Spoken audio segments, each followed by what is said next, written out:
Good morning. Dito tayo magkape. Kape juice.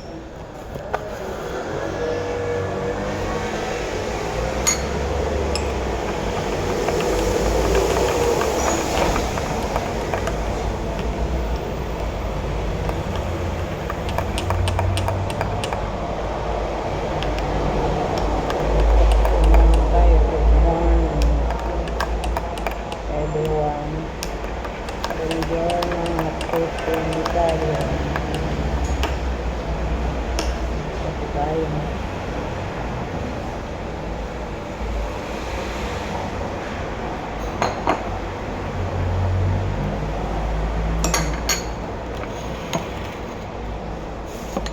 Tayo. Delicious. Thank you. Ganyan ako pag nagbar sa umaga. Kahit hindi umaga. Gusto ko may pinap, may tapos magkape, mag-juice. Mag-arrange siya. Laging ano. Ay, ang sarap. Ang laki. Kaya di ko makagat. Ayaw ko yung puti niyan. Kaya tinatanggal ko.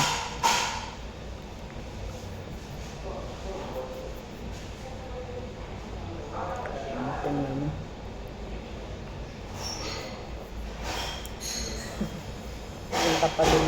Nakapadumi sa damit. Yung puti na cream. Awadaw pala.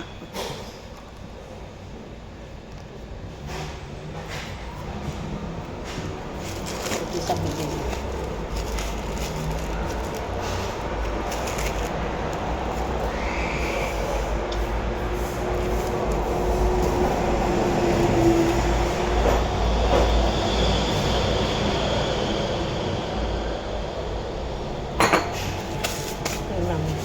Kaya tinatanggal ko yung putik na yan. Milk powder na linalagay nila pang padumi lang sa damit sa kumakain.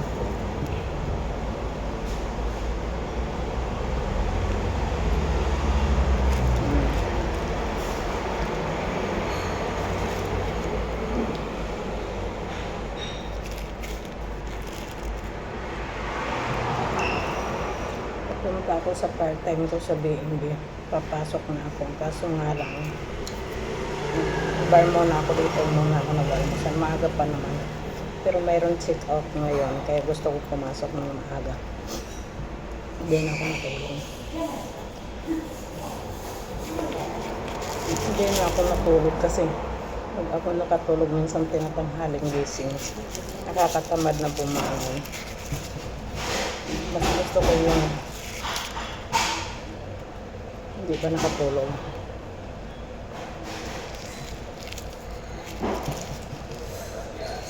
Para hindi tama rin bumangon.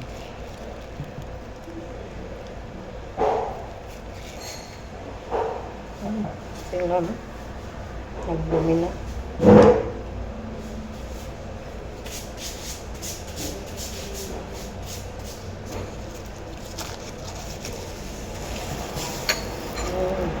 Powder na yan na puti. Tingnan mo. Parang nakadumi lang sa damit.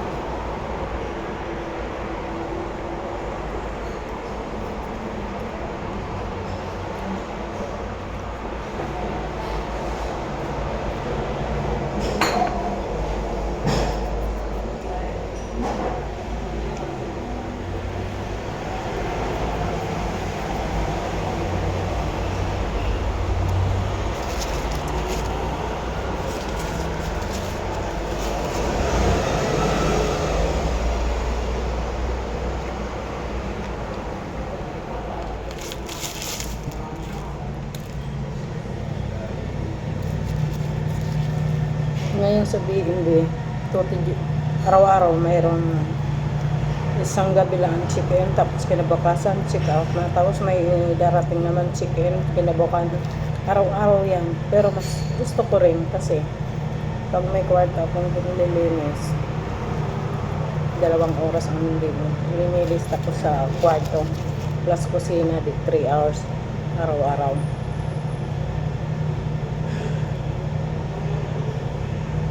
Pag kusina lang linis ko 1 hours lang lista ko doon.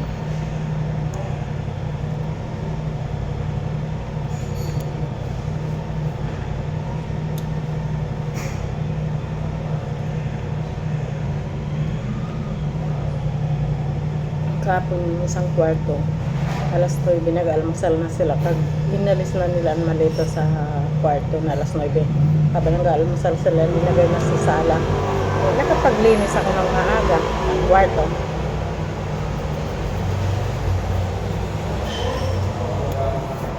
Habang nag-almusal sila sa kusina, ako yun naman naglilinis sa kwarto. Alam niyo ba, kahapon lininis ko ang kwarto at isang kusina. Mahigit lang 1 oras, 40 minutes. Wala pang 2 oras.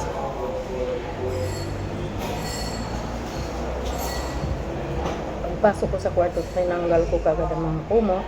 Salang ko sa washing. Ang kumot, patapos ang kumot, sinalang ko naman ang mga tuwalya. Tapos linagay ko ang kumot sa dryer.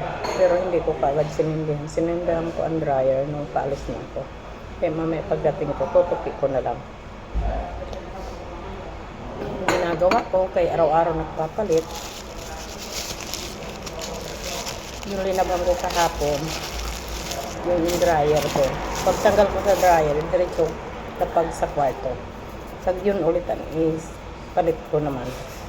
Hindi na ako gumagalaw sa cabinet ng panibago. Kaya anong nangyayari? Laba tindi, laba gamit, para hindi na ako magtupi. Yung galing sa dryer, yun ay kukumot ko. Kasi isa-isang gabi lang naman. Pero pag 4 days, 1 week, yung ibang gagamitin ko yung nasa cabinet.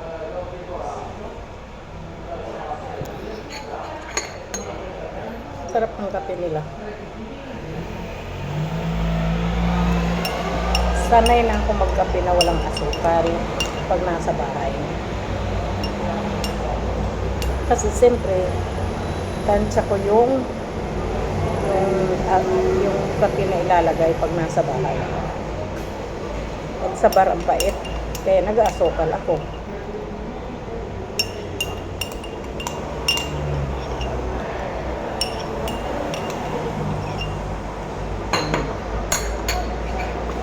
Kaya nag-asukal ako pag nasa bar ako. Pero minsan din naman hindi ako nag-asukal. Depende sa kape din na. Minsan kasi may bar na ang pait, sobra. Kapigapas na ako. Pag ako nagbabar, kapigapas ako. Ayokong cappuccino. Kasi ang cappuccino, ang bulbul ko. Yung cappuccino, puro bura lang. Kunti ang kapigapas. Lugi ka. Kaya kapilate ako pag nag-order. Tapos ganyan. Diyos naman tayo. Ganyan ako. Unahin ko ang kape. Tapos Diyos, bandang huli. Nahilig ako sa ganitong Diyos.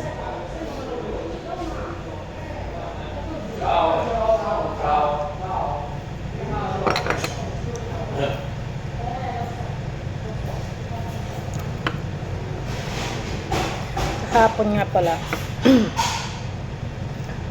alas 12 nakalabas na ako. Diretso ako sa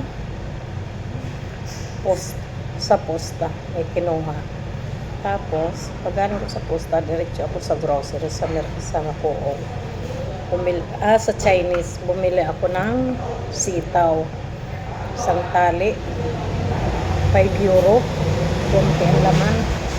Tapos, bumili din ako ng isang balot na ampalaya. Ang laman ng isang balot, 6 na piraso. May isang malaki tapos tamtama lang. Pero, sa euro. Pero okay lang. Pero hindi ko pa ginluto yung ampalaya.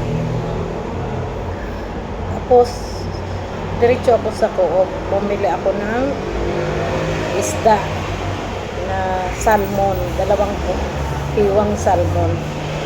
Ang ginawa ko, nag-ano ako ng sitaw, ng tamtama lang. Medyo marami din. naghiwa-hiwa ako. Putol-putol ako ng sitaw. Tapos naggisa akong bawang, sibuyas, loya. Hindi ko nga nalagyan ng kamatis kasi wala sa bahay. Hindi ako nakadala galing sa tindahan. May kamatis doon eh. Hinayaan ko na lang. Ginisa kong bawang, sibuyas, loya. Tapos ilinagay ko yung sitaw sa ginisa kong loya bawang. Tapos pagkaano ko noon, ilinagay ko na rin yung isda na dalawang hiwa. Kasi pag ano ko ng sitaw, medyo may tumubig siyang konti. Gusto ko sana yung sinabawan, pero ayokong sabawan ng marami kasi tag-init, baka mapanis, hindi ko din maubos. Ang ginawa ko, may konting sabaw, linagyan kong pakalagay ko ng isda, maya-maya linagyan kong konting tubig para pampaluto lang sa isda. Nung may konting sabaw pa, pinatay ko na. Kasi ang sitaw naman ay maluluto na, malapit na.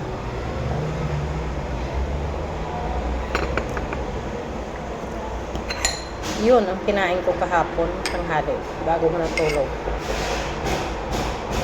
Kinain ko, nakatulog na ako, mag-alas 5 na, hindi din ako makatulog kaagad, pakakain ko.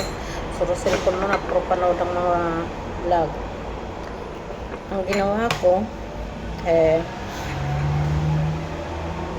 yun ang kinain ko, isda at gulay na sitaw. Tapos ang kalahati, kagabi naman, hapunan ko. Tapos may natira pa ako doon ng konting sitaw kag isda. Mamayantang pagdating ko, pag-uwi ko sa tindahan, diretso ako tindahan, kaya doon ko pinapark ang service ko sa tindahan sa may banyo. Tapos yun, iinit ko yun sa microonde, kainin ko kag biskwit bago ako uwi sa bahay. Tapos kung medyo maaga-aga pa pala, bili ako ng toyo at saka suka. Kasi meron akong toyo suka, itinapon ko na kasi no last year pa yun. Pero hindi pa siya expire. Pero na ako maggamit kasi ang tagal na bukas eh. Kasi hindi naman ako laging nagluluto, nasayang nga lang eh. Tapos bibili pala akong malagkit na powder na. Kasi hanggang ngayon nandun pa yung dahon ng saging ko sa freezer, sa rep. 2 years ago na yun. Gusto ko gumawa ng suman para magamit ko yung dahon.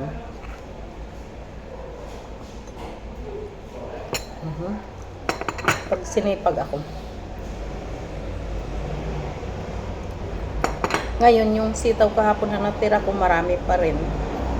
I-adobo ko yun. Pero gusto ko bumili ng balon-balona ng manok. Kag-atay. Kag yun, anihalo ko sa adobo ng sitaw. O kaya, bili pa ako pati karnin manok. Kaya bibili din pala akong bigas. Tapos, yung ampalaya, hiwa-hiwain ko din yun. May itlog pa doon, kaya bumili ako kapon itlog. Ano ko din yun. Gisa ko din yung ampalaya sa may itlog. Para bukas, painit na lang. Daling ko sa tindahan, pag ilagay ko sa rin. Gusto ko yung luto na parehas. Iluto ko parehas yung adobo at saka yung ginisang ampalaya. Para painit na lang ko. Para hindi man ako magluto palagi. Ready na.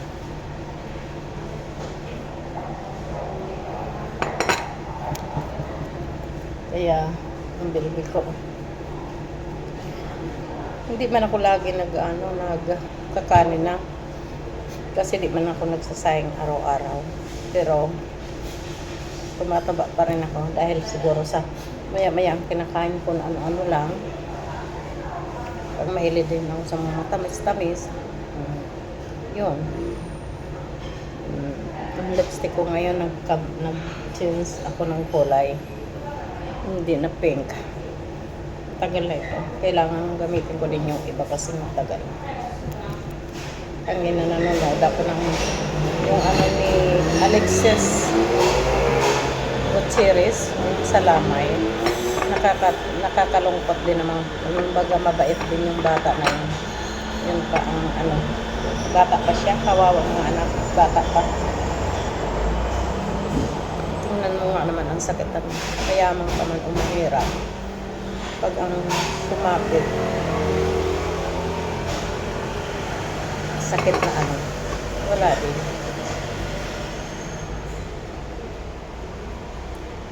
Kaya, ang buhay nga naman parang gulong lamang.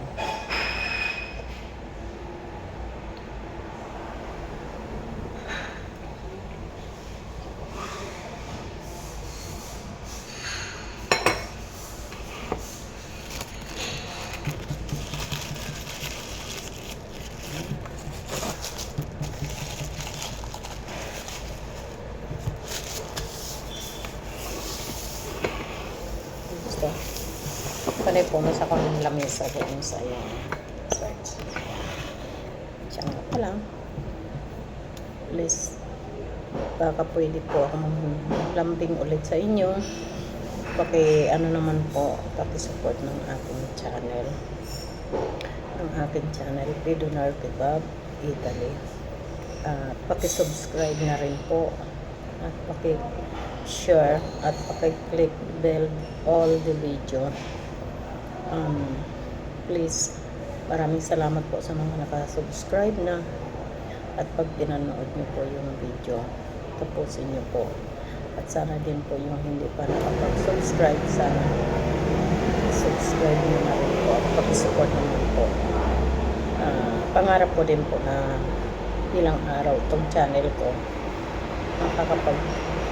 makakatulong din ako sa mga kababayan kong nangangailangan ng tulong. Sana makakaya ko. Sana po pakasupport naman po. Kung hindi pa nakasubscribe, subscribe na rin po ng aking channel, Pidonar Kebab Italy. Maraming salamat po.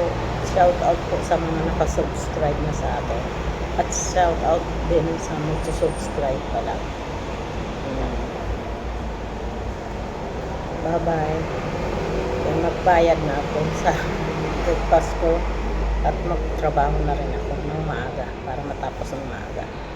Para makababa ng maaga na hindi pag-aano mainit. Maraming salamat po. Bye-bye.